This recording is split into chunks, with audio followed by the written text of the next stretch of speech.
times tonight they were nickels or quarters, so we got to get that going better.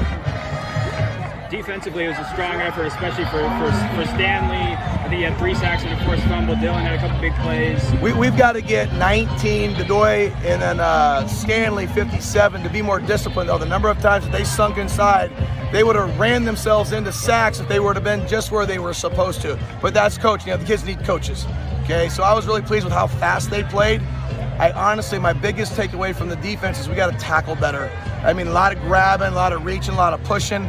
Real tackling, striking through the hips and running your hips through them.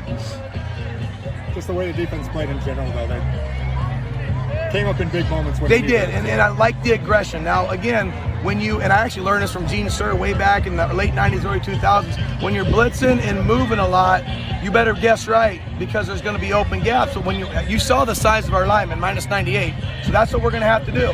So the coaches are going to have to work their butts off, make sure they're scheming correctly, and we got to get lucky with some calls. But man, when they hit it right, those boys can run and tackle. How about getting those 2 running backs going tonight? I'm really proud of those guys, and that's kind of like I told you in the offseason, what we needed to happen, because last year we go 4 deep at running back. Who can do that? We need 2. And I was really pleased in the fourth quarter, and that's what we said after we were able to get them off the field, and we were up 20-14. Doggone extra points has been our nemesis forever, right, Stu? Yeah. But doggone it, we said we got to be able to move the ball down, but we can't just pound it. Like, we feel that those little screens, 18, a welcome party to 18, right? He's a player. To Isaiah, to Devon was having some cramping issues, and Isaiah just started practicing on Wednesday. He was nursing a hammy, and you notice on those outside, he kept going inside. He's got to keep that outside. But now 10's a ball player. That kid, I've never seen anybody tackle our skilled kids one-on-one like that kid did. Appreciate it. All right. Just, you can't play small ball tonight. Yeah, you know what? It's so windy. Uh-huh. It's so windy, and we actually played better into the wind than we did with the wind. That's one of the things when you have a quarterback with a strong arm.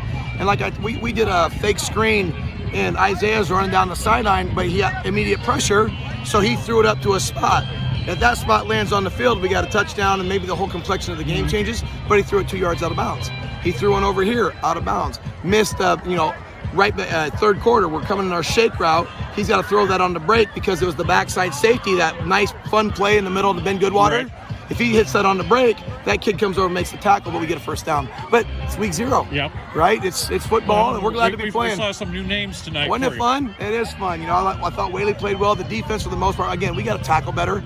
Because, man, when you're playing teams like North and West Side and Gretna, you can't give up those second yardage, and doggone it, the penalties. But we want our guys to be aggressive.